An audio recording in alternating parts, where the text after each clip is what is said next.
ప్రభువునందు ప్రియమైన దేవుని బిడ్డలారా, దైవ గ్రంథములో నుండి మనము గత కొన్ని దినాలుగా మత్తయి సువార్త ధ్యానాలలో ఎన్నో సంగతులు, ఎన్నో విషయాలు మనము నేర్చుకుంటూ వస్తూ ఉన్నాం. ఈరోజు కూడా దేవుని వాక్యములో నుండి దేవుని సంగతులను మనము బైబిల్ గ్రంథములో వ్రాయబడినటువంటి సంగతులను పరిశీలన చేద్దాం, తెలుసుకుందాం, నేర్చుకుందాం. వాక్య భాగమును తెరచి బైబిల్ గ్రంథములో నుండి మత్తయి సువార్త 10వ అధ్యాయము, మత్తయి సువార్త బైబిల్ గ్రంథములో నుండి 10వ అధ్యాయము 24-25 వచనాలు వాక్యములో నుండి మనం చదువుకుందాం. బైబిల్ గ్రంథం ఉన్న వారందరూ కూడా తెరచి మత్తయి సువార్త 10వ అధ్యాయము 24-25 వచనాలు వాక్యములో నుండి చదువుకుందాం. శిష్యుడు బోధకుని కంటే అధికుడు కాడు, దాసుడు యజమానుని కంటే అధికుడు కాడు. శిష్యుడు తన బోధకుని వలెను, దాసుడు తన యజమానుని వలెను ఉండిన చాలును. ఇంటి యజమానునికి బయల్జెబూలని వారు పేరు పెట్టి ఉండిన ఎడల ఆయన ఇంటి వారికి మరి నిశ్చయముగా ఆ పేరు పెట్టుదురు కదా. చాలండి ప్రియులారా, ఇక్కడ సందర్భం అంతా ప్రతి వారం మనము నేర్చుకుంటున్నటువంటి విషయాలను బట్టి మనకు అర్థమవుతుంది. ఏంటి ఇక్కడ సందర్భం?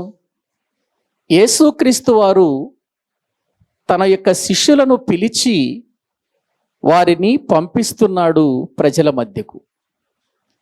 నశించిన ఇశ్రాయేలీయుల యొద్దకు పంపిస్తూ ఏమన్నాడంటే, మిమ్ములను తోడేళ్ల మధ్యకు గొర్రెలను పంపించినట్లుగా పంపిస్తున్నాను. ఎక్కడికి? తోడేళ్ల మధ్యకు. ఎలా పంపిస్తున్నాను? గొర్రెల వలె మిమ్మల్ని పంపిస్తున్నాను. కాబట్టి ఎక్కడ కూడా మీరు తోడేళ్లకు దొరకకండి. తోడేళ్ల వంటి మనుషులు మీరు వెళ్ళు స్థలములో ఉన్నారు, మీరు ప్రకటించే స్థలములో ఉన్నారు. వారి మధ్యలో మీరు ఎక్కడ నా నామానికి అవమానం తీసుకురాకూడదు. మీరు ఎలా ఉండాలో తెలుసా? వారి మధ్యలో పాముల వలె వివేకులను, పావురము వలె నిష్కపటులనై ఉండాలి. అలా కాకపోతే చాలా ప్రమాదాలు మిమ్ములను ఎదుర్కొంటాయి. మిమ్ములను సభలకు, మహాసభలకు అప్పగిస్తారు. మిమ్ములను కొరడాలతో కొట్టిస్తారు.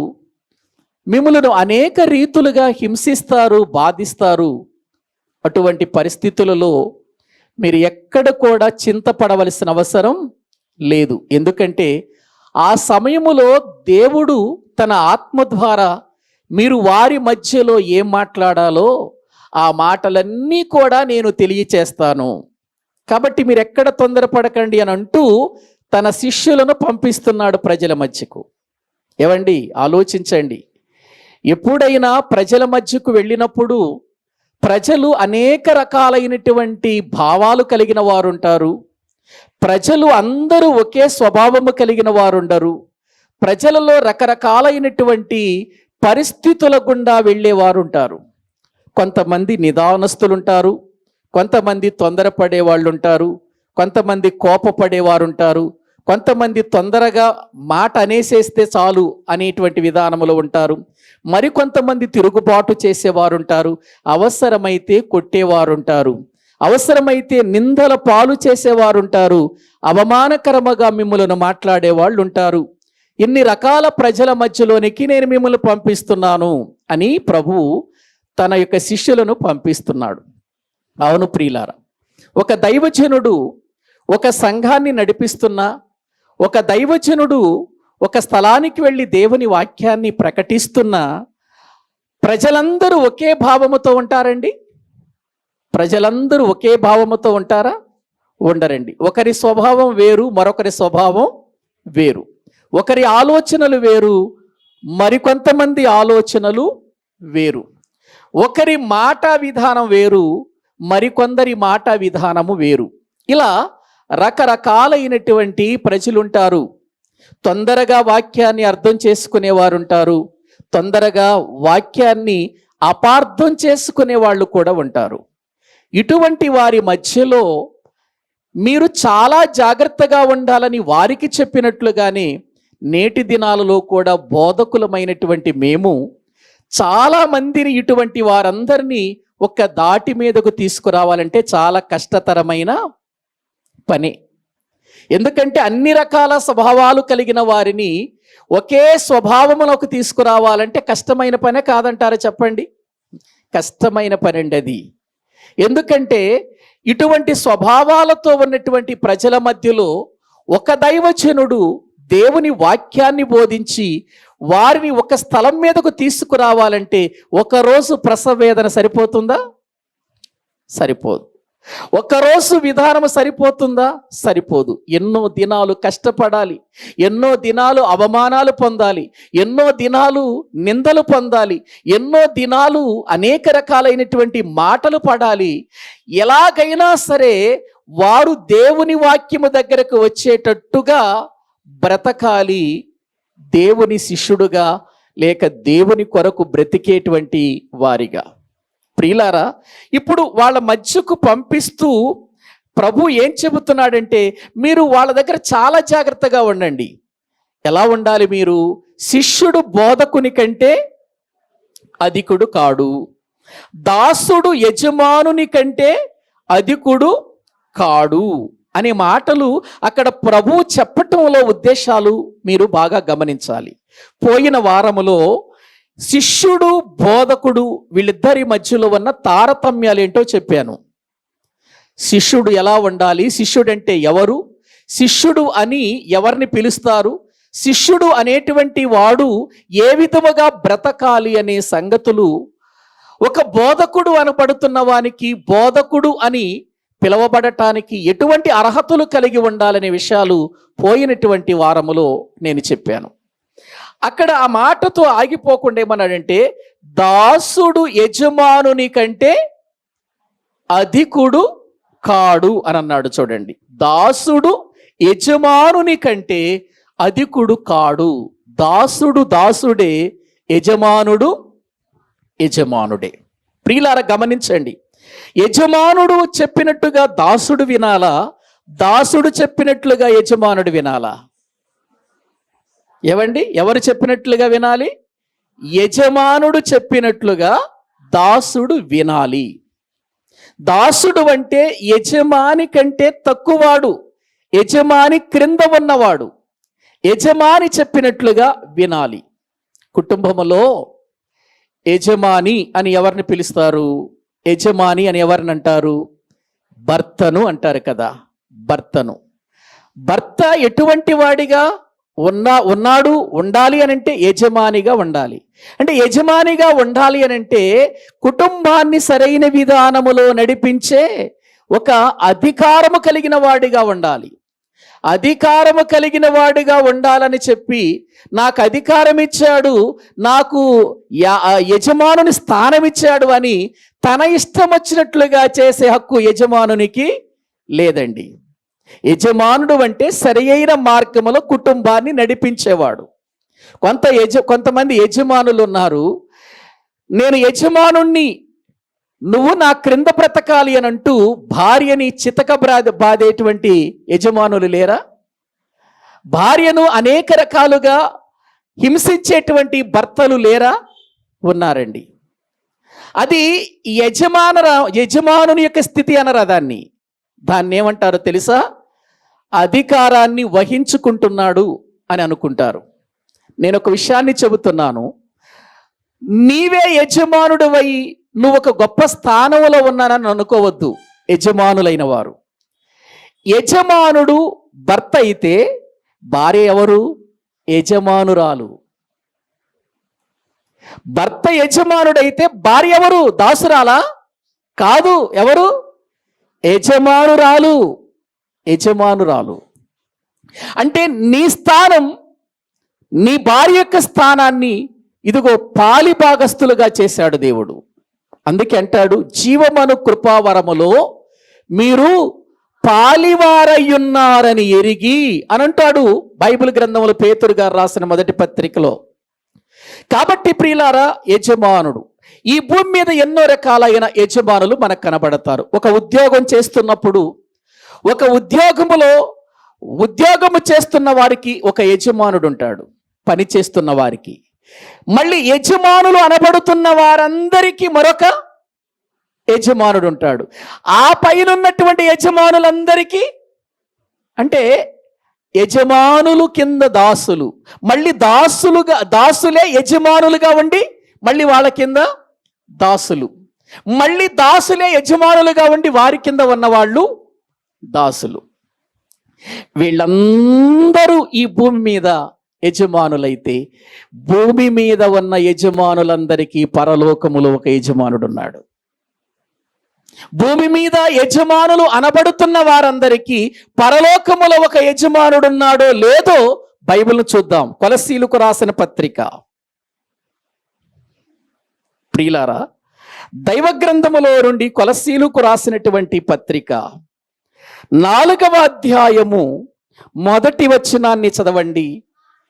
కొలస్సీలకు రాసిన పత్రిక 4వ అధ్యాయం 1వ వచనం. యజమానులారా, బహువచనం వాడాడు చూడండి అక్కడ. యజమానులారా, పరలోకములో మీకును యజమానుడు ఉన్నాడని ఎరిగి న్యాయమైనదియు ధర్మానుసారమైనదియు మీ దాసుల ఎడల చెయ్యండి. యజమానులారా అంటే భూమి మీద యజమానులు అని పిలువబడుతున్న వారలారా, అది భర్త స్థానమైనా, అది ఉద్యోగ స్థానమైనా, అది రాజకీయ స్థానమైనా, అది భూమి మీద ఏ స్థానమైనా యజమానుల స్థానములో ఉన్న వారందరికీ పౌలు గారు కొలసీ సంఘానికి ఉత్తరం రాస్తూ చెబుతున్నమాట, యజమానులారా, యజమానులము, మేమేం చేసినా పర్వాలేదు, మేమేం చేసినా కూడా ఇదిగో అడిగేవాడెవడు లేడని మీరు అనుకుంటున్నారా? మీ ఇష్టం వచ్చినట్లుగా జరిగిస్తున్నారా? ధర్మాన్ని పాటించకుండా మీ ఇష్టం వచ్చినట్లుగా అన్యాయాన్ని జరిగిస్తున్నారా? అయితే ఒక విషయాన్ని మీకు చెబుతున్నాను, భూమి మీద యజమానులు అని ఎంతరైతే పిలువబడుతున్నారో, యజమానులుగా ఎంతమంది అయితే ఉన్నారో, మీ అందరికీ పరలోకములు ఎవరున్నారు? యజమానుడు ఉన్నాడు. ఇంకా ఆయన కంటే మించిన యజమాని ఎవరన్నా ఉన్నారా? పరలోకములో ఉన్న యజమానికి యజమాని ఎవరన్నా ఉన్నారు? ఇక లేదు, అక్కడ తాగిపోద్ది అంతే. ఆయన యజమాని. ఇక భూమి మీద ఉన్న వాళ్ళందరూ కూడా గుర్తించాలి, మేము యజమానులము అని మీరు అనుకుంటూ ధర్మాన్ని తప్పుతున్నారుగా, న్యాయాన్ని తప్పుతున్నారుగా. కానీ న్యాయము తప్పి యజమానిగా నువ్వు బ్రతికితే, న్యాయము తప్పి ధర్మము తప్పి యజమానుడిగా నువ్వు పని జరిగిస్తే, ఇదిగో నిన్ను చూస్తున్నవాడు, నీకు యజమానుడైన వాడు పరలోకంలోకి ఆయన ఉన్నాడు. అందుచేత పరలోకంలో నాకు యజమానుడున్నాడనే భయంతో న్యాయమైనది ధర్మానుసారమైనటువంటి దానిని జరిగించుచు మీ దాసుల ఎడల దానిని చెయ్యండి అని అంటున్నాడు. అంటే ఒక యజమానుడు దాసుని కంటే ప్రియులారా గొప్పవాడు, అధికుడు అనే విషయాన్ని మనము తెలుసుకోవాలి. యజమానుడు చెప్పిన పని, యజమానుని గణపరచవలసినటువంటిది దాసుని యొక్క జీవితంలో ఉందండి. అది జరగాలండి. మలాకీ గ్రంథంలో ఒక వచన భాగాన్ని నేను మీకు చూపిస్తాను చూడండి. మలాకీ గ్రంథం, దేవుని వాక్యాన్ని ప్రియులారా మనము చూడగలిగితే 1వ అధ్యాయము, ఒక యజమానుడు ఒక దాసునికి వారిద్దరి మధ్యలో ఉన్న తారతమ్యం ఏంటో చూద్దాం. 6వ వచనం, 1వ అధ్యాయము 6వ వచనాన్ని చదువుకుందాం. కుమారుడు తన తండ్రిని ఘనపరుచును కదా, దాసుడు తన యజమానుని ఘనపరుచును కదా. దాసుడు యజమాని ఏం చేయాలి? ఘనపరచాలి. ఘనపరచాలంటే ఏంటి? భజన చేయాలి ఆయన ముందు కూర్చుని. యజమానుడు అంటే, యజమానుని ఘనపరచటం అంటే ఆయన ముందు కూర్చుని భజన చేయటమా? యజమానుడు ఎప్పుడు ఘనపరచబడతాడు అంటే యజమానుడు చెప్పినట్టుగా దాసుడు చేసినప్పుడు.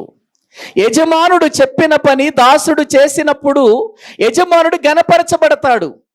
చూసిన వాళ్ళంతా ఏమంటారంటే నీ దాసుడు చాలా మంచివాడయ్యా, నీ దాసుడు నువ్వు చెప్పిన మాట జవదాటకుండా చక్కగా జరిగిస్తున్నాడు అని ఇతరులు చెప్పుకుంటున్నప్పుడు యజమానుడు ఏం చేయబడతా ఉంటాడు చెప్పండి? ఘనపరచబడుతూ ఉంటాడు.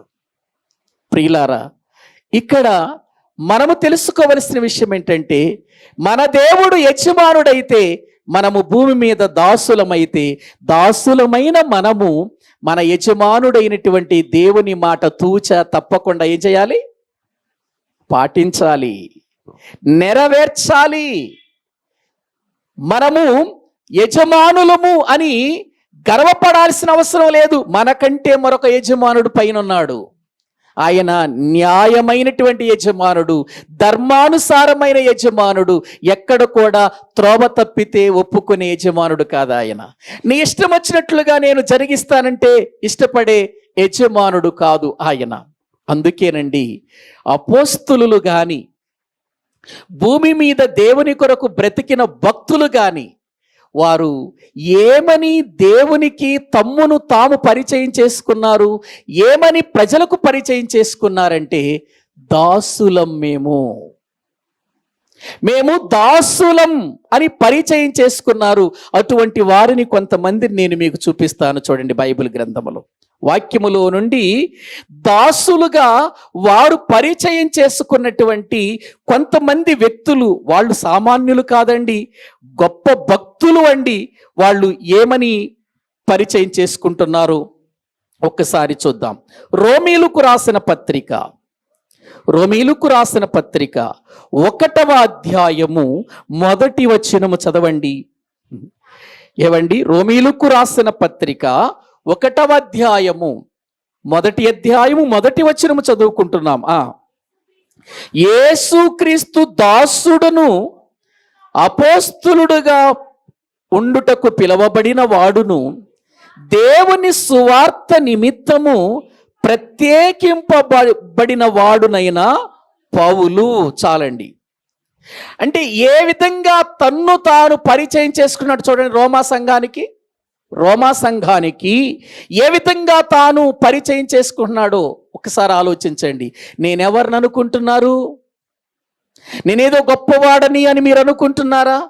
గొప్ప ప్రసంగికుడిని మీరు అనుకుంటున్నారా? లేకపోతే గొప్ప యజమానుడిని మీరు అనుకుంటున్నారా? లేదు, గొప్ప అపోస్తలుడు అని మీరు అనుకుంటున్నారా? దానికంటే నేను ముందు ఒక మాట చెబుతున్నాను. నేను యేసుక్రీస్తు దాసుడును అని అంటున్నాడు. ఎవరు? పౌలు గారు. నేను ఒక విషయం చెప్పనా? పౌలు గారు అపోస్తలుడే కదా. మనం చెప్పుకునేటప్పుడు కూడా ఏం చెప్పుకుంటామంటే అపోస్తలుడైన పౌలు అని చెప్పుకుంటాం కదా. అపోస్తలుడైన పౌలు ఎక్కడైనా తన జీవితములో నేను అపోస్తలుడను అని గొప్పగా ప్రజల ముందేమని చెప్పుకొని ప్రకటించుకున్నాడా? ప్రకటించుకున్న సందర్భాలు ఎక్కడన్నా ఉన్నాయా? లేవండి. అపోస్తలుడను అని చెప్పుకునే ముందు ఆయన చెప్పుకున్న మాట ఏంటో తెలుసా? ముందు నేను యేసుక్రీస్తుకు దాసుడను అని అన్నాడు. ఇప్పుడు చెబుతున్నాను, పౌలు గారి కంటే మించిన ప్రసంగికుడు ఈ రోజులలో ఒక్కడైనా ఉన్నాడా? సమానమైన వాడు లేడు. ఖచ్చితంగా చెబుతున్నాను, లేరు. మరి లేకపోయినప్పటికీ కూడా వాళ్ళ పేర్లు ముందు ఏముండాలి? డిగ్రీలు ఉండాలి. నన్ను మీరేమని పిలవాలి? పోయిన వారమే చెప్పాను, అయ్యగారని పిలవాలి, కొంతమందిని పాస్టర్ గారని పిలవాలి, కొంతమందిని రెవరెండ్ అని పిలవాలి, కొంతమందిని బిషప్ అని పిలవాలి, కొంతమందిని అపోస్తులు అని పిలవాలి. వాళ్ళు పాంప్లెట్ల మీద కానీ వారి పేర్లకు ముందు కానీ వాళ్ళు ఏం పెట్టుకుంటారు చెప్పండి? ఇవే పెట్టుకుంటారు. అంటే ఇవి లేకపోతే దేవుని పని చెయ్యవా? ఇవి లేకపోతే దేవుని పనికి నీవు ఉపయోగించబడిన వాడవన్న సంగతి ప్రజలకు తెలియదా? ఇవి పెట్టుకోవాలా? అలాగనుకుంటే నిజంగా పౌలు గారు ఎన్నో డిగ్రీలు పెట్టుకోవాలి. ఎందుకో తెలుసా? రోమా పౌరసత్వము కలిగిన వాడను నేను. రోమా పౌరసత్వం అంటే మామూలు విషయం అనుకుంటున్నారా? గడగడలాడిపోవాలి రోమా పౌరసత్వం అంటే. పౌలు గారు ఆనాడు నేను రోమీయుడను, నేను రోమా పౌరసత్వము కలిగిన వాడను అనగానే ఆ దినాన్న ఉన్న అధిపతులు భయపడిపోయారు. అయ్యో, రోమీయుడ మనం, రోమా పౌరసత్వం కలిగిన వాడిని జైల్లో పెట్టింది, తొందరగా విడిచిపెట్టేయండి తొందరగా.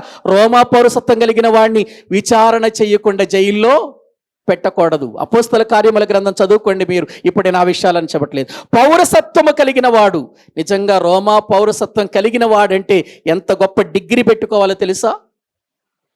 మరొక విషయం చెప్పనా? గమలయేలు పాదముల దగ్గర అతడు ధర్మశాస్త్రము నేర్చుకున్నవాడు. గమలయేలు పాదాల దగ్గర ధర్మశాస్త్రము నేర్చుకున్నాడు అనంటే ఆనాటి దినాలలో గొప్పవారు, ధనికులు, ఉన్నతమైనటువంటి చదువు కలిగిన వారే ఆ స్థానానికి వెళతారు ప్రియులారా. అందుకే చూడండి మీరు, పౌలు గారు గమలయేలు పాదాల దగ్గర నేర్చుకున్నవాడు కనుకనే అతనికి ఎటువంటి అధికారం ఇచ్చారో తెలుసా? క్రైస్తవులందరినీ నేను నాశనం చేయాలి, క్రైస్తవులు అనేవాళ్ళు భూమి మీద లేకుండా చేయాలి, కాబట్టి నాకు పత్రికలు ఇప్పించండి అని ఆ రోజున అధికారులను కోరుకున్నారండి. దమస్కుకు వెళ్ళే టైములో కోరుకున్నాడు. వెంటనే ఇచ్చేయాలి ఆయనకి అధికారం. ఎందుకంటే ఆయన స్థానం అంత గొప్పది. మరి అటువంటి గొప్పవాడు, అటువంటి అపోస్తులత్వము కలిగిన వాడు, అటువంటి ఉన్నతుడు, వాక్యాన్ని ఎరిగిన వాడు, వాక్యాన్ని ప్రకటించిన వాడు, ప్రభు కొరకై శ్రమలు అనుభవించిన వాడు, ప్రభు కొరకై ప్రాణాలు సైతం అర్పించటానికి సిద్ధపడిన వాడు, ఏమని పేరు పెట్టుకుంటే ఆయనకు తగుతుంది చెప్పండి? కానీ ఆయన పెట్టుకోలేదు. ఏమంటున్నాడు? యేసు క్రీస్తు దాసుడను అని అంటున్నాడు. చూడండి, నేను అపోస్తులుడుగా పిలువబడ్డానే తప్ప, అపోస్తులుడుగా దేవుడు నన్ను పిలిచాడే గాని నేను మాత్రము యేసుక్రీస్తుకి ఏమై ఉన్నానంటున్నాడు? దాసుడు. అపోస్తులుడిగా ఉండటానికి పిలిచాడు ప్రభు నన్ను, కానీ నేను అంత స్థానము చెప్పుకొని బ్రతికే అంత స్థితి కలిగిన వాడిని కాదు. నేను యేసుక్రీస్తు దాసుడను అని అన్నాడు. ప్రియులారా, ఎవరు? పౌలు గారు అన్నాడు కదా. ఇప్పుడు పేతురు గారిని కూడా చూద్దాం ఒక మాట మనం. ఏమండి, పేతురు గారు రాసిన 2వ పత్రిక, పేతురు గారు రాసినటువంటి 2వ పత్రిక దేవుని వాక్యములో 1వ అధ్యాయము 1వ వచనం చదవండి. యేసుక్రీస్తు దాసుడును అపోస్తులుడునైన సీమోను పేతురు. చాలు, యేసుక్రీస్తు దాసుడును. ఎవరైనా? పేతురు గారు మాట్లాడుతున్న మాటలండి. పేతురు గారు మాట్లాడుతున్న మాటలు ఎక్కడైనా యజమాని కంటే అధికం అన్నట్టుగా వీళ్ళు ఏమైనా మాట్లాడుతున్నారా? ఎందుకంటే దాసుడు యజమానుని కంటే అధికుడు కాడని బైబిల్ చెబుతుంది. ఇప్పుడు దాసులుగా వీళ్ళు ఉన్నారే తప్ప యజమానుని కంటే మేము అధికారం కలిగిన వాళ్ళమని ఎక్కడ చెప్పుకున్నారా? చెప్పుకోలేదు. అపోస్తులుగా ప్రభు మమ్మల్ని పిలిచి పేరు పెట్టాడు, ఆయన మమ్మల్ని పంపించాడు. కానీ ఒక విషయాన్ని మాత్రం నేను చెబుతున్నాను, నేను యేసుక్రీస్తు దాసుడను అని అంటున్నాడు. ఎవరు? పేతురు గారు. పేతురు గారు అంటే అపోస్తులలో అగ్రగణ్యుడు అంటారు ఆయన్ని. పేతురు గారు ఎవరు? అపోస్తులలో అగ్రగణ్యుడు, శిష్యులలో సీనియర్ మోస్ట్ ఆయన. యేసు ప్రభు వారి యొక్క శిష్యులలో అంతటి గొప్పవాడు, ఎన్నో విషయాలు తెలుసుకున్నవాడు, క్రీస్తనే బండ మీద సంఘాన్ని కట్టినవాడు, ఒక్క ప్రసంగంతో 3000 మందిని ప్రభు వైపుకు ఆకర్షించిన వాడు ఏమంటున్నాడు? నేను యేసుక్రీస్తు దాసుడను అని అంటున్నాడు. చూడండి ప్రియులారా, నిజంగా అండి, అపోస్తులుడైనటువంటి పేతురు గారు ఒకే ఒక ప్రసంగం చేస్తే ఒక చోట 3000 మంది రక్షించబడ్డారు, మరొక చోట 4000 మంది రక్షించబడ్డారు. ఒక్క ప్రసంగానికండి. చూస్తారా? అపోస్తుల కార్యముల గ్రంథం రండి. అపోస్తుల కార్యముల గ్రంథం 2వ అధ్యాయము 2వ అధ్యాయము 41వ వచనం చదవండి. కాబట్టి అతని వాక్యము అంగీకరించిన వారు బాప్తిస్మము పొందిరి. ఆ దినమందు ఇంచుమించు 3,000 మంది. ఎంతమంది అండి? 3,000 మంది. ఏంటి, ఒక్క ప్రసంగానికేనా? ఒక్క ప్రసంగానికే కదండి. దేవుని వాక్యములో పేతురు గారు లేచి ఆయన 14వ వచనము నుండి ప్రారంభిస్తాడు ప్రసంగం.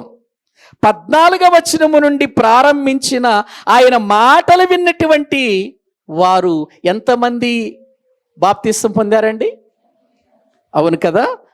ఇప్పుడు మీరు ఒక పేపర్ అలా తిరగేసి 4వ అధ్యాయంలోనికి రండి. 4వ అధ్యాయంలోనికి రండి. వాక్యములో మనము చూస్తే 4వ అధ్యాయం 1వ వచనం నుండి చదవండి, మనకు అర్థమవుతుంది. వారు ప్రజలతో మాటలాడుచుండగా యాజకులను దేవాలయపు అధిపతియు సద్దూకయ్యులను వారు ప్రజలకు బోధించుటయు యేసును బట్టి మృతులలో నుండి పునరుత్థానము కలుగునని ప్రకటించుటయు చూచి కలవరపడి వారి మీదికి వచ్చి వారిని బలత్కారముగా పట్టుకొని సాయంకాలమైనందున మరునాటి వరకు వారిని కావలిలో ఉంచిరి. వాక్యము వినిన వారిలో అనేకులు నమ్మిరి. వారిలో పురుషుల సంఖ్య ఇంచుమించు 4,000 మంది కాదండి. ఎంత? 5,000 మంది. గ్రహించండి, పురుషుల సంఖ్య అన్నాడు. పురుషుల సంఖ్య ఎంత? 5,000 మందా? వీళ్ళని ఏమని పిలవాలండి? ఇటువంటి ప్రసంగికులు ఏమని పిలవాలి? ప్రపంచ ప్రఖ్యాతిగాంచిన ప్రసంగికులన్నా తక్కువే వీళ్ళనే కదా. ప్రపంచ ప్రఖ్యాతిగాంచిన బోధకులు అన్నా కూడా తక్కువే వీళ్ళని. ఎందుకు? అపోస్తులండి పేతురు గారు బోధిస్తుంటే 3,000 మంది ఒకేసారి బాప్తిసం తీసుకున్నారు. ఇదిగో అపోస్తులు బోధ చేస్తే ఒకేసారి పురుషులు 5,000 మంది. పురుషులు 5,000 మంది అంటే మరి స్త్రీల లెక్క? అసలు వాస్తవానికి ఒక విషయం చెప్పనా, ఏ సంఘంలో చూసినా ఏ చర్చిలో చూసినా పురుషులు ఎక్కువ ఉంటారా స్త్రీలు ఎక్కువ ఉంటారు? సభల్లో చూసినా ఎవరు ఎక్కువ ఉంటారు? స్త్రీలే ఎక్కువ ఉంటారు, పురుషులు తక్కువ ఉంటారు. కానీ వీళ్ళ సువార్త సేవలో ఎవరు ఎక్కువ కనబడుతున్నారు? మనకి పురుషుల సంఖ్య ఎక్కువగా కనబడుతుంది.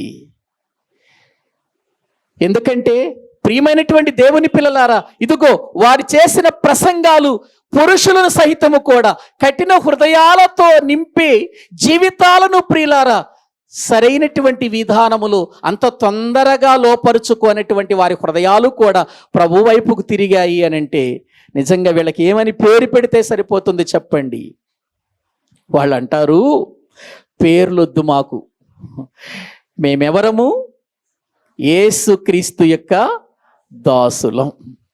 ఈ రోజున మనం ఒక 10 ప్రసంగాలు చేస్తే చాలు, ఆ వ్యక్తిని ఏమని పిలవాలి మనం?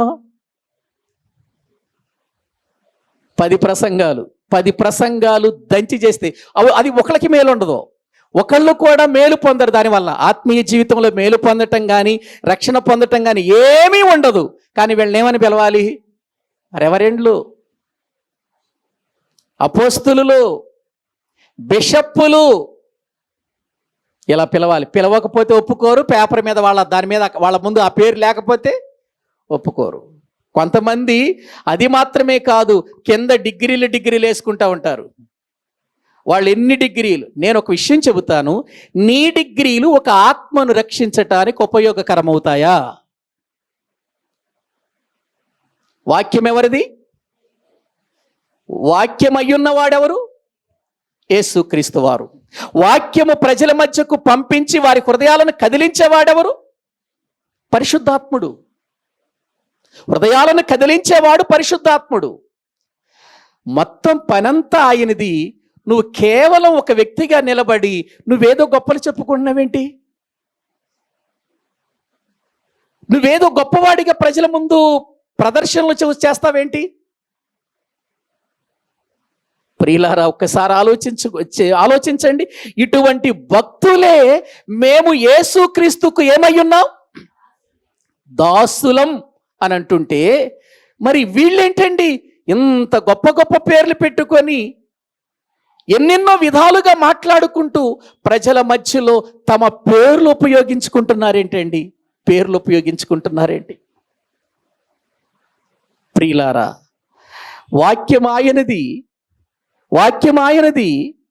వాక్యమును బోధించటానికి నీకు సహాయము చేస్తున్నవాడు పరిశుద్ధాత్ముడు.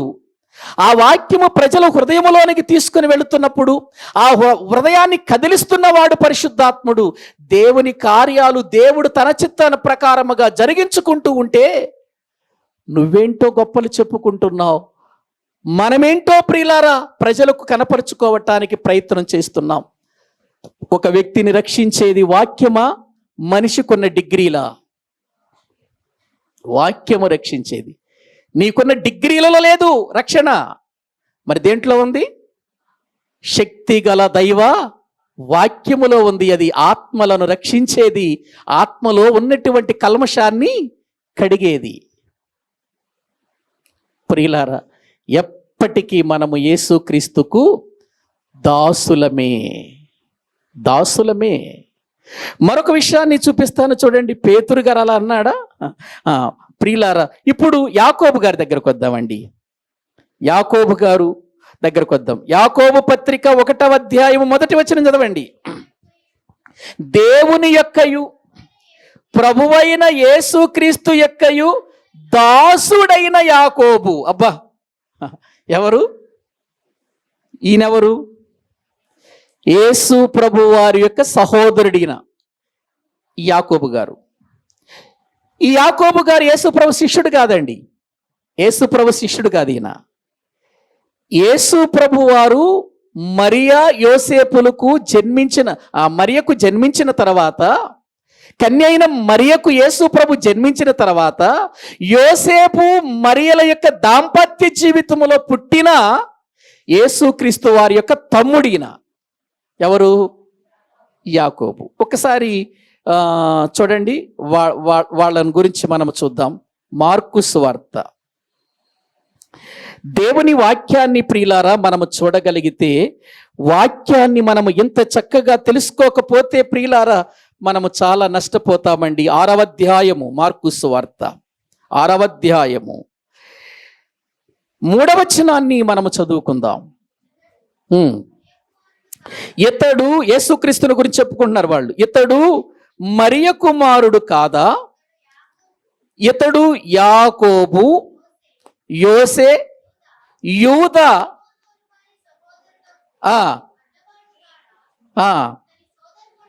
ఇతని సోదరి మణులందరూ మనతో ఉన్నారు కాదా? యేసుక్రీస్తు వారి బోధకు ఆశ్చర్యపడిపోయి వాళ్ళు అంటున్నారు, ఏంటి ఈయన మరియ కుమారుడు కాడా? ఇదిగో వాళ్ళ తమ్ముళ్ళు కనబడుతున్నారు మనకు. ఎవరు? యాకోబు, యోసే, యూదా, సీమోను అనేటువంటి వారి యొక్క సహోదరులు కారా? అంటే ఇప్పుడు యేసు ప్రభు వారు కన్య అయిన మరియకు పుట్టిన తర్వాత యోసేపు మరియ యొక్క దాంపత్య జీవితంలో పుట్టిన వాళ్ళు వీళ్ళంతా. ఆ పుట్టినటువంటి వారిలో ఒకడే ఎవరు చెప్పండి? యాకోబు. ఆ యాకోబు రాసినటువంటి పత్రికే ఇది. ఎందుకంటే యేసు ప్రభు వారు బ్రతికి ఉన్నంత కాలం యేసు ప్రభు యొక్క సహోదరులు యేసు ప్రభు నమ్మలేదండి. అసలు ఆయన ఇంటి వారు నమ్మలే ఆయన్ని. యేసు ప్రభు వారి యొక్క ఆ ఔన్నత్యం వారికి అర్థం కాలేదు. కానీ యేసు ప్రభు ఎప్పుడైతే చనిపోయి సమాధి చేయబడి తిరిగి లేచాడో అప్పుడు వీళ్ళకి అర్థమయ్యింది, మన ఇంటిలో పెరిగిన యేసుక్రీస్తు వారు ఇప్పటి వరకు మన అన్ననుకున్నాం కానీ ఆయన నిజంగా పరలోకము నుండి దిగి వచ్చిన దేవుని కుమారుడని వారు నమ్మి విశ్వాసం ఉంచి రక్షణ పొంది అపోస్తులతో కూడా దేవుని పరిచర్య జరిగించిన వారు వీళ్ళు. ఇప్పుడు యాకోబు గారు ఏమని పరిచయం చేసుకోవాలి? నేను ఎవరినో తెలుసా? యేసు ప్రభు వారి యొక్క తమ్ముడినైన యాకోబుని అనాలి. అక్కడ నిజంగా ఆ స్థానం ఎంత గొప్పది. యేసు ప్రభు వారు తమ్ముడు అంటే ఏంటి? యేసుక్రీస్తు వారి తమ్ముడువా నీవు? అవును. కానీ అక్కడ యాకోబు గారు నేను యేసుక్రీస్తు వారి యొక్క సహోదరుని అంటలా. ఏమంటున్నాడు?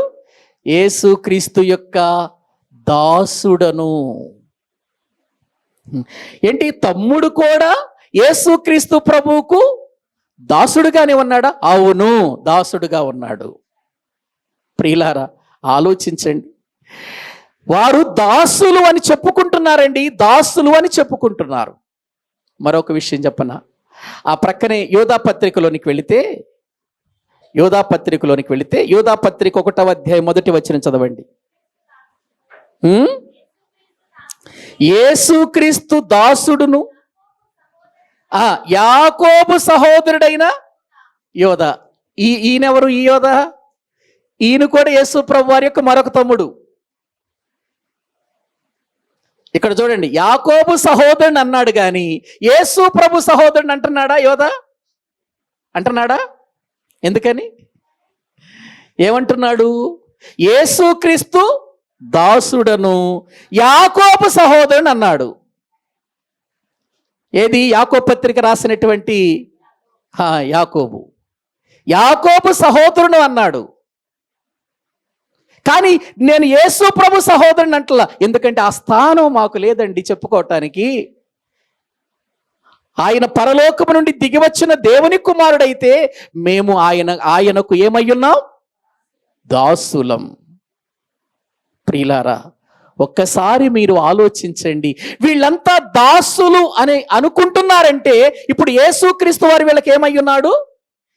యజమానుడు. ఇప్పుడు దాసుడు యజమానుని కంటే అది కూడా కావట్లేదు. అంటే ఇప్పుడు వీళ్ళంతా చెబుతుంది ఏంటంటే ఆయన యజమానుడు, ఆయన కంటే మేమేం గొప్పవారం కాదు, ఆయన కంటే మేమేమో అధికారము కలిగిన వాళ్ళము, అధికులము కాము అని వాళ్ళు చెప్పుకుంటుంటే, ఈరోజు ఏంటండి చాలామంది మేము యేసు ప్రభు కంటే గొప్పవారం అన్నట్టుగా మాట్లాడుకుంటున్నారు, చెప్పుకుంటున్నారు, ప్రకటించుకుంటున్నారు. ఏమండి, వీళ్ళందరినీ టోటల్గా ఒక్క చోట చేర్చి యోహాను గారు ఏం చెబుతున్నాడో ప్రకటన గ్రంథం 1వ అధ్యాయం 1వ వచనం చదవండి.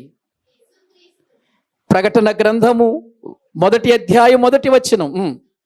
యేసుక్రీస్తు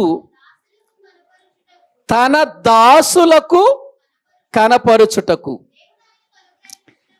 దేవుడు ఆయనకు అనుగ్రహించిన అందరినీ కలుపుకొని చెబుతున్నాడు ఇక్కడ.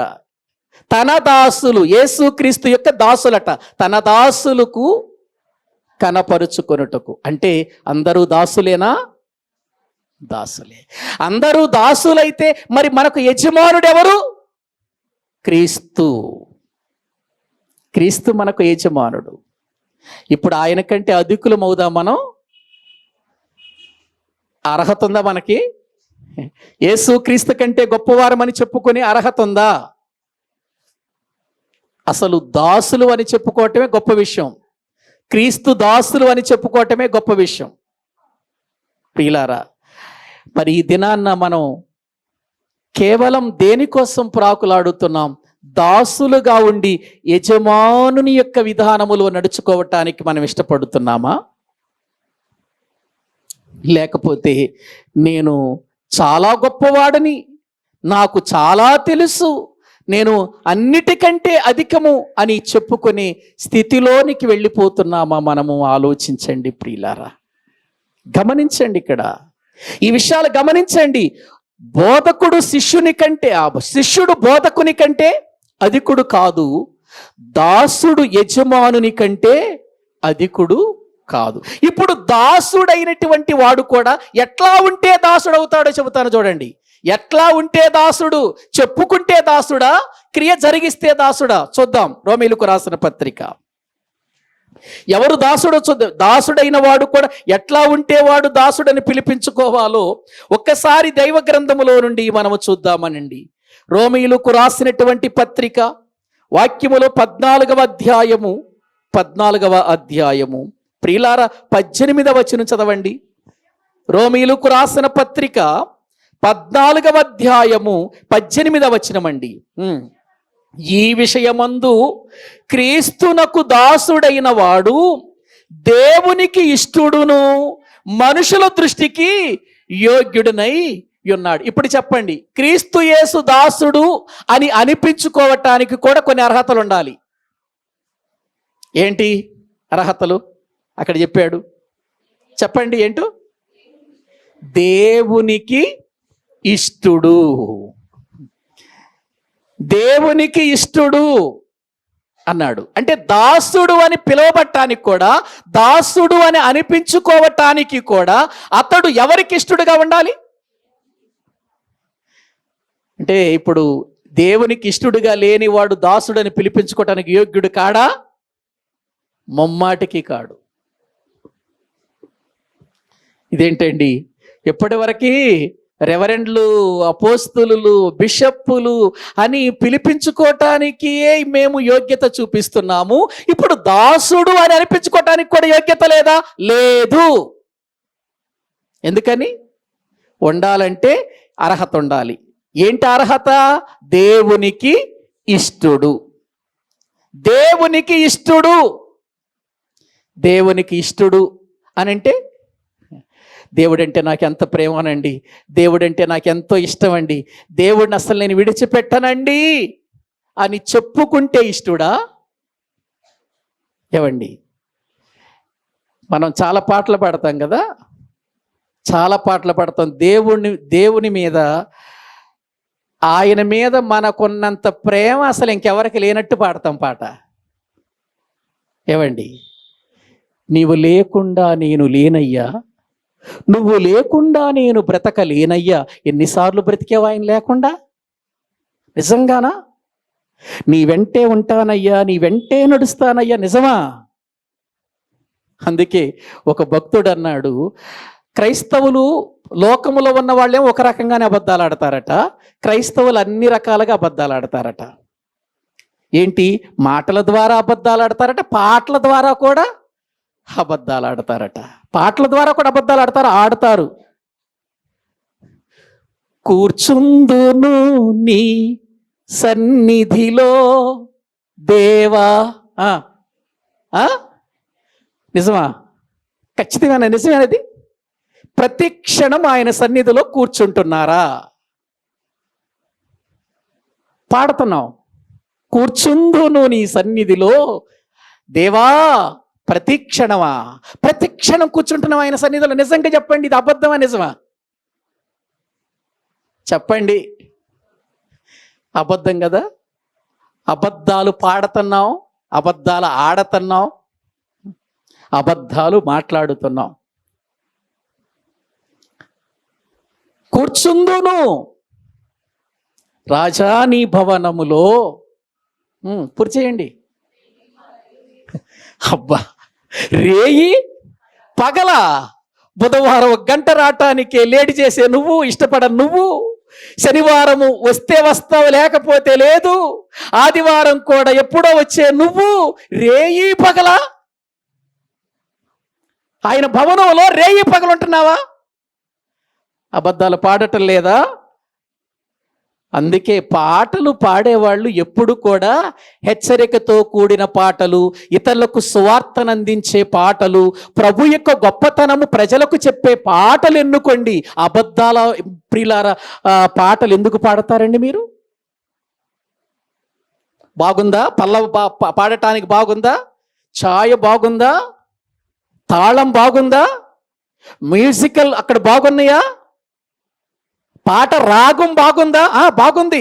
కాబట్టి ఈ రాగంతో ఈ పాట మా చర్చిలో ఎవరు పాడలేదు, నేను నేర్చుకుని పాడాలి. వచ్చేసావు, పాడేసావు. పాడిన పాటలో ఏముందో, పాడిన పాట ఎవరికి హెచ్చరిక ఇస్తుందో, పాడిన పాట నీకు ఏ సందేశం ఇస్తుందో, పాడే పాట నీకు ఏం బోధ నేర్పుతుందో ఏనాడైనా ఆలోచించారా? ప్రతి మాటను గురించి దేవునికి లెక్క చెప్పాలన్న సంగతి తెలుసు మనకు. కానీ అవన్నీ మనకు పట్టవు, అవన్నీ మనకు ప్రియులారా జ్ఞాపకానికి రావు. పాట బాగుంది, వినటానికి బాగుంది, పాడేద్దాం. పాట సందేశం ఏంటో ఎప్పుడైనా ఆలోచించావా? పాటలో సందేశం ఉండాలి. పాట ఇతరులకు హెచ్చరికలు చేయాలి. పాట ఇతరులను దేవుని యొద్దకు నడిపించాలి. బాగుందని పాడకండి, అబద్ధాలు అవుతాయి అవన్నీ. లేదు, ఆ పాట పాడేటప్పుడు ఆ పాటకు తగినట్టుగా నువ్వు నడుచుకుంటే దానికి అర్థం ఉంది. కాబట్టి ప్రియమైనటువంటి దేవుని పిల్లలారా, దేవునికి ఇష్టలు దాసులు అంటే ముందు దేవునికి ఇష్టలు. మనందరికీ తెలుసు కదా, దావీదును గురించి దేవుడు ఇచ్చిన సాక్ష్యం ఏంటి? దావీదు నా ఇష్టానుసారుడైన మనుష్యుడు. ఎందుకు ఇష్టానుసారుడైన మనుషుడయ్యాడు? ఎందుకు దేవునికి ఇష్టానుసారుడైన మనుషుడయ్యాడు? దావీదు నా ఉద్దేశములన్నీ నెరవేర్చాడు, నా ఉద్దేశాలు నెరవేర్చాడు. ప్రతిదినం ప్రభువా, నా పక్షంగా నీ ఉద్దేశం ఏంటి? నేను ఏం చేయాలి ఈరోజు? నేను ఎలా బ్రతకాలి ఈరోజు? నేను ఏ రీతిగా నడుచుకోవాలి ఈరోజు? చెప్పు నాయనా, అలాగే నడుచుకుంటాను అని ప్రభువుని అడిగేవాడు, పొందుకునేవాడు, అలాగే నడిచేవాడు. అందుకే నీ ధర్మశాస్త్రమును అనుసరించుట నాకు ప్రియము అని అంటాడు కీర్తనల్లో. నాకు ఇష్టం. కానీ మనం అంటే ఒక దేవుని దాసుడు అని పిలిపించుకోవటానికి కూడా యోగ్యులం కదా మనం? కాదని చెబుతుంది. దీన్ని బట్టి దేవునికి ఇష్టుడైనటువంటి వాడు, దేవునికి దాసుడైన వాడు దేవునికి ఇష్టుడును, చదవండి, మనుషులందరి దృష్టికి యోగ్యుడు. యోగ్యుడండి ఆయన, యోగ్యత కలిగిన వాడండి, యోగ్యుడు. ఎవరు యోగ్యులు? మళ్ళీ ప్రశ్న ఇక్కడ. ఎవరు ఇష్టులు? ప్రశ్న, అదొక ప్రసంగం. ఎవరు యోగ్యులు? అదొక ప్రసంగం. యేసుక్రీస్తు వారు కూడా ఈ శిష్యులను పంపిస్తూ, మీరు ఏ ఇంటికి వెళతారో ఆ ఇల్లు యోగ్యమైనదైతే మీరు ఉన్నంతకాలం ఆ ఇంట్లోనే ఉండండి, వచ్చేటప్పుడు ఆ ఇంటికి శుభమని చెప్పిరండి. ప్రియులారా, యోగ్యమైన వ్యక్తులం కావాలి. క్రీస్తు యేసు దాసులం అవటానికే ఎంతుంటే ఇంకా మిగిలినవన్నీ మన జీవితంలో. అందుకే ప్రియులారా, ఇలా చెప్పుకుంటూ వెళ్ళిపోతే ఇశ్రాయేలీయులలో దేవుని కొరకు తమ జీవితాలు అప్పగించిన ఈ యొక్క అపోస్తలులు ఏమంటున్నారంటే, మేము యేసుక్రీస్తు యొక్క దాసులు. అసలు ఇంకొక అద్భుతమైన విషయం చెప్పనా? నిజంగా అండి, అది విన్న తర్వాత మన జీవితాలలో నిజంగా మార్పు రావాలండి. ఎందుకో చెప్పనా? యేసుక్రీస్తు వారు కూడా దాసుని స్వరూపము దాల్చుకుని వచ్చాడు ఈ భూమి మీదకు. ఏవండి, కాదా? చదవండి వచ్చి. ముందు తీసి చదివే వాళ్ళు ఏం చేయాలంటే రిఫరెన్స్ చెప్పాలి. రిఫరెన్స్ చెబితే అప్పుడు బాగుంటుంది. 2వ అధ్యాయము ఫిలిప్పీలకు రాసిన పత్రిక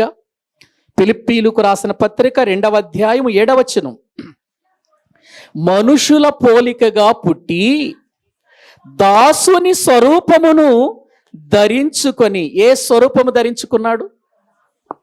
ఏమండి, యేసుక్రీస్తు వారు ఈ లోకానికి రావటానికి దాసుని స్వరూపం ఎందుకు దాల్చుకున్నాడండి? దేవుని స్వరూపము కలిగిన వాడు, దేవుని స్వరూపములో సమానమైనటువంటి వాడు, దేవుని స్వరూపము కలిగిన యేసుక్రీస్తు వారు భూమి మీదకు వచ్చేటప్పుడు ఏ స్వరూపము దాల్చుకుని వచ్చాడు? ఎందుకు? అదేమన్నా గొప్ప? ఏమీ లేకపోయినా పెళ్ళికి వెళ్ళేటప్పుడు మనం ఎట్లా వెళతాం చెప్పండి? ఎవరైనా ఒక పెళ్ళికి వెళ్ళాలనుకో, మనకి ఏమీ లేకపోయినా ఎట్లా వెళతాం? పెళ్లి కొడుకు కంటే అందంగా తయారవుతాం, అక్కడ పెళ్లి కూతురు కంటే అందంగా తయారవుతాం. అందరూ మనల్ని చూసే పెళ్లి కూతురు అనుకోవాలి అన్నట్టుగా అంత టిక్ టాక్గా తయారైపోయి వెళ్తాం. ఎందుకని? అక్కడ పెళ్లి కొడుకుని హైలైట్ చేసే స్థాయి, అక్కడ పెళ్లి కూతురిని హైలైట్ చేసే స్థాయి. ఏవండి, మనకే ఎంతుంటే సమస్తాన్ని సృజించిన వాడు, సమస్తానికి అధికారి అయిన వాడు, తండ్రికి ఇష్టమైన కుమారుడు, తండ్రి చిత్తాన్ని నెరవేర్చినటువంటి వాడు ఈ భూమి మీదకి వచ్చేటప్పుడు ఎలా రావాలా ఆయన? కానీ ఎలా వచ్చాడు ఆయన? ఒకసారి ఆలోచించండి. ప్రియులారా, యేసుక్రీస్తు వారి దాసుని స్వరూపము దాల్చుకొని వచ్చాడు. దాసునికున్న స్థానం ఏంటో ఒక్కసారి బైబిల్ గ్రంథంలో ఒక సందర్భాన్ని నేను మీకు చదివి వినిపిస్తానే. చూడండి ఒకసారి. ఇది అలాగే మనసులో పెట్టుకోండి. లూకాసు వార్త 17వ అధ్యాయము. లూకాసు వార్త 17వ అధ్యాయము. బాగా ఈ మాటలను ప్రియులారా మీరు జ్ఞాపకం చేసుకోండి. 17వ అధ్యాయము వాక్యములో నుండి 7వ వచనము నుండి చదవండి. 7వ వచనం. దున్నువాడు గాని మేపువాడు గాని మీలో ఎవరికైనా ఒక దాసుడుండగా వాడు పొలములో నుండి వచ్చినప్పుడు భోజనము చేయమని వానితో చెప్పడు. అంతేకాక నేను భోజనము చేయుటకు ఏమైనాను సిద్ధపరిచి నడుము కట్టుకొని నేను అన్నపానములు పుచ్చుకొని వరకు నాకు పరిచారము చేయుము. అటు తర్వాత నీవు అన్నపానములు పుచ్చుకొనవచ్చునని వానితో చెప్పును గాని ఆ దాసుడు ఆజ్ఞాపింపబడిన పనులు చేసినందుకు వాడు దయచూపెనని వారిని మెచ్చునా? అటువలే మీరును మీకు ఆజ్ఞాపింపబడినవన్నీ చేసిన తరువాత మేము నిష్ప్రయోజకులమైన దాసులము, మేము చేయవలసినవే చేసి ఉన్నామని చెప్పుడను. ఏమన్నా అర్థమైందా? చదివారుగా, ఏమన్నా అర్థమైందా? అర్థమయ్యేటట్టు చెబుతాను చూడండి. ఒక యజమానికి ఒక దాసుడు ఉన్నాడు అనుకోండి. ఆ దాసుడు దున్నేవాడు కావచ్చు, మేపేవాడు కావచ్చు. వాడు పొలమంతా దున్ని రాగానే యజమానుడు భోంచెయ్యరా అని అంటాడా? టైం అవ్వకుండా దున్నొచ్చాడుగా, మరి మేపుకుని వచ్చాడుగా అనడు. ఎందుకని? యజమానుడు ప్రియులారా ఏ సమయములో అతనికి ఏ పని చెబితే ఆ పని చేయటానికి రెడీగా ఉండాలి తప్ప యజమానుడు భోజనం చేయమని అనడు. ఒక పని చేయగానే మరొక పని చెబుతాడు తప్ప ఒక పని చేయగానే భోజనం చేయరా అని మళ్ళీ రెండవ పని చేయగానే మళ్ళీ భోజనం చేయరా అంత జాలి చూపిస్తాడా? అదే చెబుతున్నాడు అక్కడ. దున్ని మేపి ఎవడైనా పొలము నుండి వచ్చినప్పుడు నువ్వు బాగా పొలం దున్నొచ్చావరా, బాగా నీవు ఈ మందను మేపుకొని వచ్చావు, వెళ్ళి భోజనం చేయి అని అనడు. ఏమంటాడు? ఇంకొక పని అప్పు చెబుతాడు. ఏం పని? నేను ముందు భోజనం చేయాలి కాబట్టి నేను భోజనం చేసే సమయమైంది కాబట్టి నా భోజనానికి కావలసినవన్నీ వెళ్ళి సిద్ధపరచు అని చెబుతాడు యజమానుడు. లేదయ్యా, ముందు నేను అన్నం తిన్న తర్వాత అప్పుడు నీకు పెడతానంటాడా దాసుడు? అంటాడండి? వాడు ఆకలి అవుతున్నా తన ఆకలి చంపుకొని ఇప్పుడు వెళ్ళి యజమానునికి కావలసిన ఆహార పదార్థాలన్నీ ఏం చేయాలి? సిద్ధపరచాలి.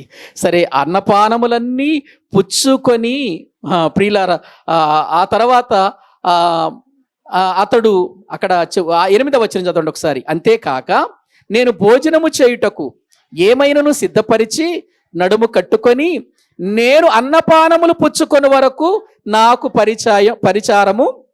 అంటే ఎంతసేపు అయితే నేను అన్నం తింటానో అంతసేపు నువ్వు నా దగ్గరే ఉండి ఏం చేయాలి? పరిచారం చేయాలి. నువ్వు నీకు ఆకలి అవుతున్నా గబాల్ని ఇక్కడ పెట్టుకుని తినటానికి అవకాశం. నువ్వెవరివి? దాసుడువు నువ్వు. అయ్యా, పొలం దున్నొచ్చానయ్యా, మందరు మేపుకొచ్చానయ్యా. మేపుకొస్తే నువ్వు దాసుడు కనుక నువ్వు నాకు ముందు భోజనం సిద్ధం చేయి. భోజనం సిద్ధం చేసిన తర్వాత అప్పుడు నీ సంగతి ఆలోచిస్తానని ప్రియులారా ఆ పరిచారం చేయమంటున్నాడు.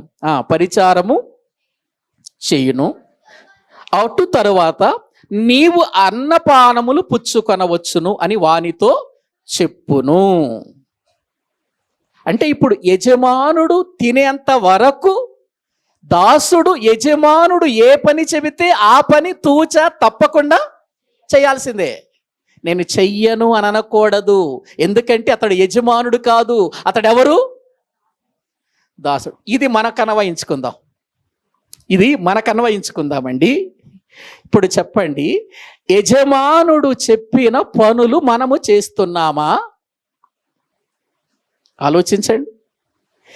యజమానుడు చెప్పిన పనులు మనము చేయగలుగుతున్నామా, చేస్తున్నామా? ఈ రోజున దైవజనుడు ఒక మాట చెబితేనే, ఏంటయ్యా నీ మాటినేది, నీ మాటినేదేంటి, నా స్థితి ఏంటి, నా స్టేజ్ ఏంటి, నాకున్న అర్హత ఏంటి, నాకున్న గొప్పతనం ఏంటి, అన్నీ తీసుకొస్తారు కదా. వాళ్ళ స్థానాన్ని మర్చిపోతారు కదా. దైవజనుడు చెప్పిన మాటే విననప్పుడు, దైవజనుడు చెప్పిన మాటే జాగ్రత్తగా నువ్వు తీసుకోనప్పుడు, దేవుని సేవకుడు చెప్పిన మాటకే నువ్వు లోబడినప్పుడు, అసలు గొప్పవాడైనటువంటి యజమానుడు చెప్పిన మాట ఇంకేం వింటావు? ఆలోచించండి. అందుకే ప్రభు ఈ మాటలు చెబుతున్నాడు. ఇదిగో, నాకు పెట్టిన తర్వాత, నాకు పరిచారం చేసిన తర్వాత అప్పుడు అన్నపానములు పుచ్చుకో అని యజమానుడు చెబుతాడట. చెబుతూ అక్కడ ఏమన్నాడు అంటే, ఆ దాసుడు ఆజ్ఞాపింపబడిన పనులన్నీ చేసినందుకు ఏమైనా దయచూపి మెచ్చుకుంటాడా యజమానుడు?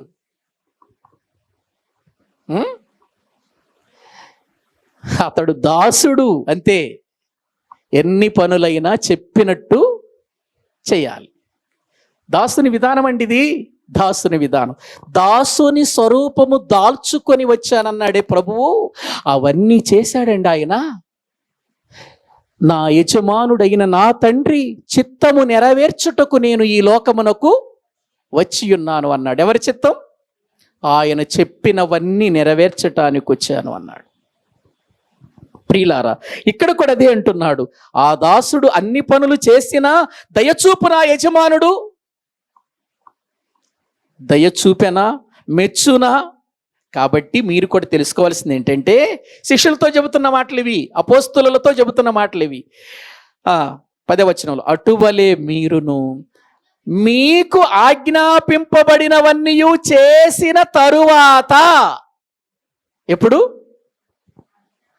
మీకు ఏమేమైతే చెప్పానో అవన్నీ చేసిన తర్వాత, నేను గొప్ప దాసుడిని అని అనుకోకూడదు. మీరు నిష్ప్రయోజనమైన దాసులమే అనుకోవాలట. ఏమనుకోవాలి? చదవండి ఆ వచనం, ఆ మాట. అటువలే మీరును మీకు ఆజ్ఞాపింపబడినవన్నీ చేసిన తర్వాత మేము నిష్ప్రయోజకులమైన దాసులము, మేము చెయ్యవలసిందే చేశాం. మేమెంతండి? నిష్ప్రయోజకులమైన దాసులం అండి. చెయ్యమన్నదే చేశాం, చెయ్యవలసిందే చేశాం, అంతకంటే మించేం చేశాం అని అనుకోవాలట ఎవరు? కానీ మనమైతేనా? మనమేమనుకుంటాం? అసలు మందిరంలో నేను చేసినంత పని ఎవరు చేస్తారు ఈ గారు? మందిరంలో నాకున్నంత విలువ ఎవరికి ఉందండి? మందిరంలో నేను తప్ప ఎవరండి పరిచర్య చేసేది? నేను తప్ప ఎవరండి? ఎవరెస్ట్ శిఖరం ఎక్కుతాం మనం. ఏవండి, ఏదైనా ఒక్కరోజు దేవుని మందిరం ఊడిస్తే, ఏవండి, పిల్లలు ఊడుస్తున్నారు కానీ సరిపోయింది. నిజంగా ఏనాడైనా దేవుని మందిరాన్ని ఊడ్చారా? ఎవరైనా, పెద్దలైనా, పిల్లలైనా, విశ్వాసులు ఎవరైనా? మేమేంటి, మా స్థానం ఏంటి? మేము మందిరం ఎన్నోసార్లు ఊడ్చానండి మందిరం నేను. ఇప్పుడు యవనస్తులు వచ్చిన తర్వాత తగ్గింది, కానీ అంతకు ముందు వచ్చి ఇక్కడ చాపలు వేయటానికి ముందు మందిరాన్ని ఊడ్చి శుభ్రంగా ఆ కసువంతా బయట పడవేసి అన్నీ సిద్ధం చేసిన తర్వాతే వచ్చేవాళ్ళు. అది ఎంత ధన్యతో తెలుసండి. ఇంకో మాట చెప్పనా? ఈ రోజు వరకు మా నాన్నగారు మందిరాన్ని ఊడ్చుకుంటాడు ఆయనే. ఈ రోజు వరకు అండి. ఎక్కడైనా లోపల స్మెల్ వస్తుందంటే మొత్తం పౌడర్ కొట్టి వచ్చేసేస్తాడు. ప్రియులారు, ఎందుకు? మనము ఎన్ని చేసినా నిష్ప్రయోజకులమైన దాసులమే, చెయ్యవలసిందే చేశాము తప్ప ఇంకేం చేశాం మనం? దేవుడు చెయ్యొద్దు అన్నదాన్ని ఏమైనా చేశామా? లేకపోతే చెయ్యమన్నవన్నీ చేశామా? గ్రహించండి. కానీ యేసుక్రీస్తు వారు చేశాడు. యేసుక్రీస్తు వారు దాసుడుగా ఈ లోకానికి వచ్చి ఆయన గొప్ప ప్రభువయ్యుండి, దేవుని కుమారుడయ్యుండి, పరలోకము నుండి దిగివచ్చిన మహారాజయ్యుండి, దాసుని స్వరూపము దాల్చుకున్నాను నేను దాసుని పనే చెయ్యాలి అని అనుకొని తండ్రి దగ్గర తగ్గించుకొని ఆయన ఎంతగా పని చేశాడో ప్రియులారా మనం చూస్తున్నాం. ఆయన శిష్యుల పాదములు కడుగుటకు మొదలు పెట్టెను. ఎక్కడ మొదలు? ఎక్కడండి మొదలు? ఆయన మొదలు శిష్యుల పాదాల దగ్గరికి వెళ్ళిన ఆయన చేతులు, ఒక పరిశుద్ధుని చేతులు, ఒక గొప్పవాని చేతులు, దేవునితో సమానుడైనటువంటి క్రీస్తు చేతులు ఎవరి పాదాల దగ్గరికి వెళ్ళాయి? శిష్యుల పాదాల దగ్గరికి వెళ్ళి వాళ్ళ పాదాలు కడిగాయి. ఏంటండి అంత తగ్గింపు? అటువంటివి యేసు క్రీస్తులో ఎన్ని చూస్తామో.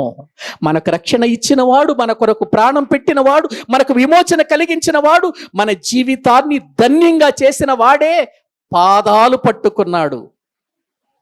ఎవరి పాదాలు? గొప్పవాళ్ళ పాదాలా?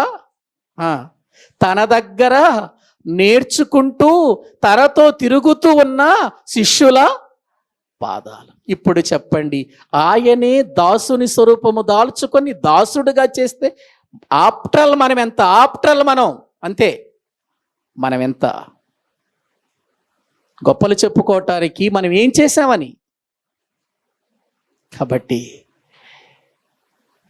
దాసుడు యజమానుని కంటే అధికుడు కాడు.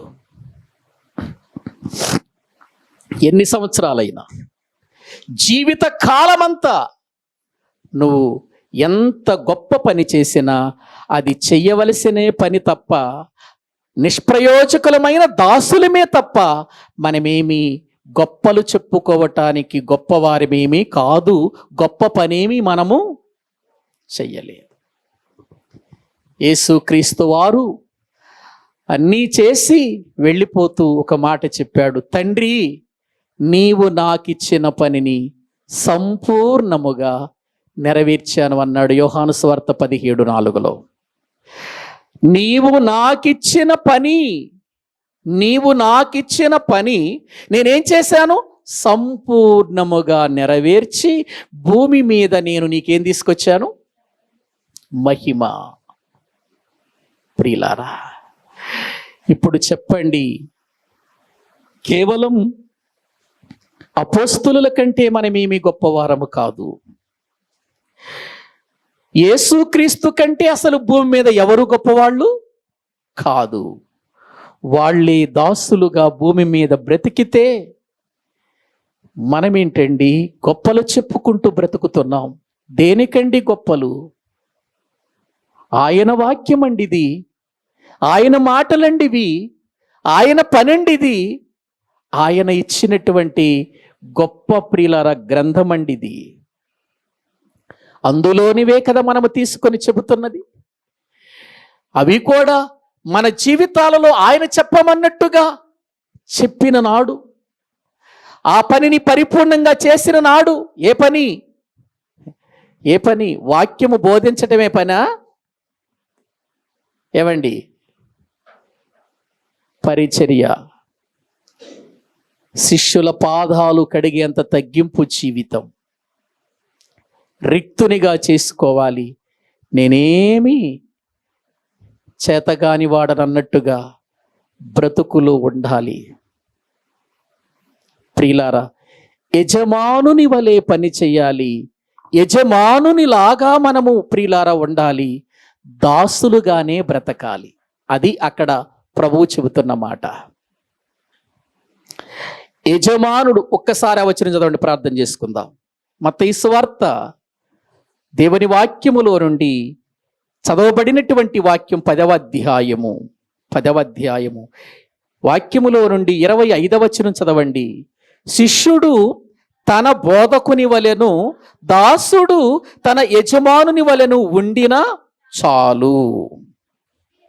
ఇంటి యజమానునికి బయల్జబూలని వారు పేరు పెట్టి ఉండిన ఎడల ఆయన ఇంటి వారికి మరి నిశ్చయముగా ఆ పేరు పెట్టుదురు. దాసులారా, మీరు శిష్యులుగా, దాసులుగా పని జరిగిస్తున్నారు కదా, కానీ మీరు యజమానుల వలె, మీరు బోధకుల వలె వండిన చాలు అని అన్నాడంటే అర్థం ఏంటి? దాని అర్థం ఏంటి? మీరు భూమి మీద ఉన్నంత కాలము దాసులుగానే ఉండండి, యజమానుని పనులు చెయ్యండి. భూమి మీద ఉన్నంత కాలం మీరు దాసులుగానే ఉండండి, బోధకుని పని చెయ్యండి. ఎందుకంటే మీరు వెళుతున్నటువంటి ఈ ప్రజలు ఏమని పేరు పెడతారు? బయల్జబూలు అనేటువంటి పేరు పెడతారు. బయల్జబూలని, ఇంటి యజమానునికి బయల్జబూలని వారు పేరు పెడతారు. ఆయనకి పెట్టినటువంటి వారు ఇంటి వారందరికీ పెట్టరా? పెడతారు. అయినా మీరు దాసులుగా పాముల వలె వివేకులను, పావురము వలె నిష్కపటులుగా ఉండాల్సిందే తప్ప మీరు ఎక్కడ కూడా తొందరపడి ఈ తోడేళ్లకు దొరికిపోకుండా జాగ్రత్త పడండి అని ప్రభు చెప్పి పంపిస్తున్న ఆ మాటల విలువ ఎంత గొప్పదో అర్థం చేసుకోండి. ప్రియులారా, మనము దేవుని సన్నిధిలో తగ్గించుకొని కేవలము దాసులమని, కేవలము శిష్యులమని, మనము ప్రియులారా చేయవలసిన పనులు ఇంకా ఎన్నో ఉండగా, దాసుడు చేయవలసిన పనులు ఎన్నో ఉండగా ఇంకా నేను యజమానుడిని అన్నటువంటి ఫీలింగ్లోకి మనం వెళ్ళక, దాసుడిని అనేటువంటి విధానములో పని జరిగిస్తూ చివరికి మనం ఏమనుకోవాలంటే నేను నిష్ప్రయోజనమైన దాసుడినే, ఇంకా చెయ్యవలసినవి ఎన్నో ఉన్నాయి, ఇప్పటి వరకు నేను చెయ్యవలసినవే చేస్తున్నాను అనుకుంటూ దేవుని కొరకు దేవుణ్ణి గొప్ప చేస్తూ, దేవుని నామాన్ని గొప్ప చేస్తూ, క్రీస్తును గొప్ప చేస్తూ, వాక్యాన్ని గొప్ప చేస్తూ, వాక్యము ప్రజల మధ్యకు వెళుతున్నప్పుడు ఆ ప్రజలలో పనిచేసే పరిశుద్ధాత్మను గొప్ప చేస్తూ మనలను మనము కనబడకుండా జాగ్రత్త పడి ప్రభువుకే మహిమ వచ్చినట్లుగా జీవితాలను కొనసాగిద్దాం. అట్టి కృప దేవుడు మనకు దయచేయునుగాక. తలలు వంచండి, ప్రార్థన చేసుకుందాం. తలలు వంచండి, ప్రభు సన్నిధిలో మనం ప్రార్థన చేసుకుందాం. పరిశుద్ధుడైన మా ప్రియ పరలోకపు తండ్రి, నీ మాటలకై వందనాలు తండ్రి. మా బ్రతుకులతో మరొకసారి మాట్లాడి మేమేమయ్యున్నామో, నీవేమయ్యున్నావో, మా స్థానమేంటో, మీ స్థానమేంటో, క్రీస్తు యొక్క స్థానమేంటో, వాక్యము యొక్క స్థానమేంటో, పరిశుద్ధాత్ముని యొక్క స్థానమేంటో మేము ఎరిగి ఈ భూమి మీద క్రీస్తు యేసుకు దాసులుగా ఉండటానికి సహాయము చేయండి. క్రీస్తు యేసుకు దాసుడైన వాడు దేవునికి ఇష్టడును, ఆయన యొక్క ప్రజల దృష్టికి యోగ్యుడునై ఉండాలని మీ వాక్యములో మేము చూస్తున్నాము తండ్రి. అటువంటి యోగ్యకరమైన జీవితం మా ప్రభువు మా కొరకు చూపించిన మాదిరికరమైన జీవితం మేము కలిగి జీవితకాలమంతా నీవు చెప్పిన మాటలను నెరవేరుస్తూ నీ వాక్య విధానములు బ్రతికి నీకు మహిమ తెచ్చేవారిగా మమ్మలను సిద్ధపరచమని మీ చేతులకు అప్పగించుకుంటూ కూడి వచ్చిన ప్రతి బిడ్డను కూడా దీవించి బలపరిచి ఆశీర్వదించి పంపించమని, ఎప్పటికీ ఏ సమయంలోనైనా మమ్ములను మేము గొప్పవారిగా కనపరుచుకొనక మిమ్ములనే ప్రజలకు గొప్పవానిగా, మీ యొక్క వాక్యాన్నే గొప్పదిగా ఈ లోకానికి చూపించగలిగిన వారిగా మమ్ములను సిద్ధము చేసుకొనుటకు సహాయము చేయండి. కుడి వచ్చిన ప్రతి బిడ్డను మీ ఆశీర్వాదములతో నింపి బలపరిచి దీవించి పంపించమని, ఈ వాక్యము వింటున్న ప్రతి ఒక్కరూ కూడా వాక్యపు లోతును అర్థం చేసుకొని బ్రతుకుటకు సహాయము చేయమని, ఇంకా రాబోయే దినాలలో ఎన్నో సంగతులు నేర్చుకొని మీ కొరకు మా జీవితాలు అర్పించి బ్రతుకుటకు సిద్ధపరచ